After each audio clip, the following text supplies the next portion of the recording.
Hey, Badaki Play here. So recently, Nintendo decided to discontinue the 3DS, and I wanted to pick one up, a new one, before I don't know, before they started to not make them anymore. I don't know, it was an impulse buy, but it wasn't totally an impulse buy because I've always wanted one of these newer 3DS XLs. Ever since I was little, ever since the 3DS came out, I've had one, and it's like really worn out.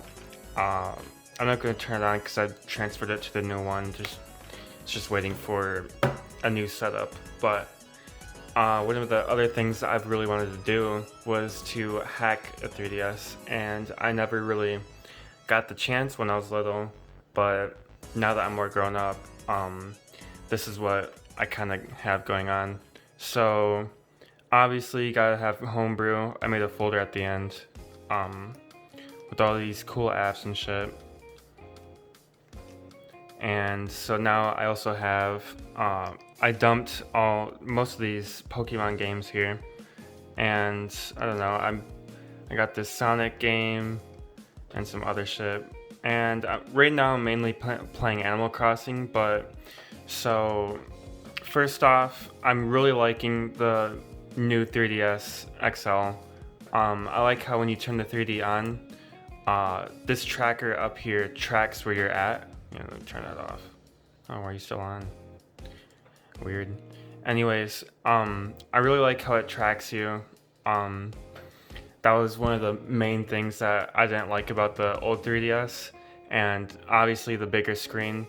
And so one thing that kind of sucks is apparently there's a TN panel and a IPS panel, and I got shit out of luck with the TN panel, and the IPS panel is supposed to look better, look cool, better viewing angles, but I'm hoping that maybe I can hard mod this later down the road.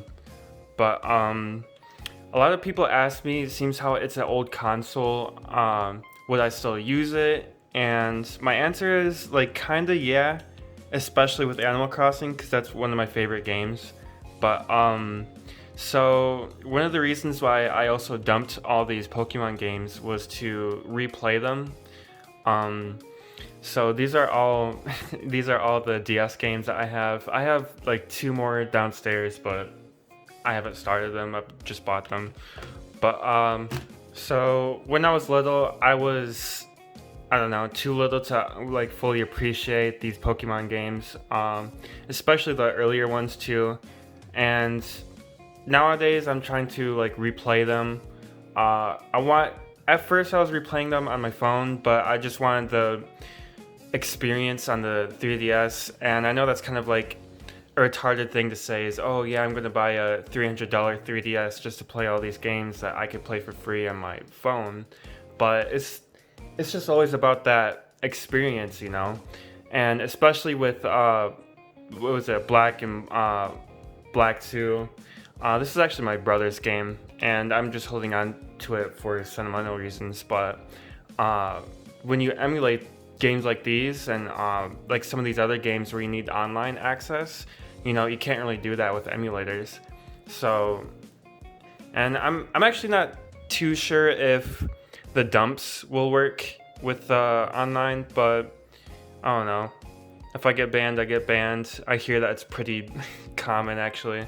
But so now on to if you should get one. It really only depends on like if you want a 3DS, if these things look cool to you, or if you don't want to spend that much money and go for a 2DS, then go right ahead. I personally don't like the 2DSs because the 3DS is the exact same thing. 2DS you don't have a slider, and I don't know. It's people like to say that it's a gimmick, and it really is. But it really does help with viewing angles. When you turn the 3D on, it's hard to say, but you do see more. Like, so you notice how at the sides here, like, I don't know, you get to see a little bit more of that leaf that was behind this screen, and it's again, it's hard to say on camera. You probably know that, but anyways, it also really depends on what the price is, what games you're looking at, and if you plan on hacking your 3DS, I mean, it's always the 3DS is fully hackable. You know, you can always do that. I'm trying to find a way to get my leaf green version dumped onto here. But anyways, thank you for watching. Please sub to the channel, and if you like this, then share it around. Anyways, see you guys.